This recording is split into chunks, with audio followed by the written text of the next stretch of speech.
So news out this morning that they have finally chosen the next head of the World Bank, and the Americans have got their way again. And that's not going to happen for that much longer, because I mean the school of thought is that the Americans no longer run the entire world, so they can't just pick someone. But I have to tell you, and this isn't racist, but I have to tell you that, or it may sound it, but it isn't.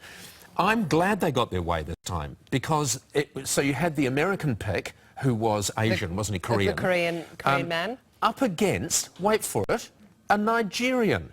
The home of financial scamming.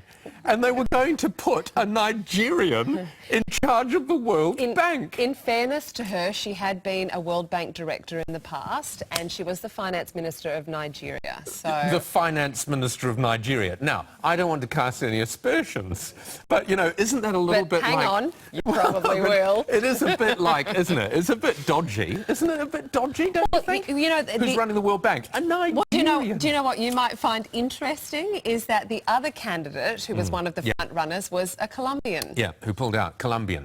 So you've got, what, the home of the drug lords, the home of financial scamming. I mean, is it any wonder the Americans got their way this time? You can imagine she would have sat there as the head of the World Bank just sending out emails.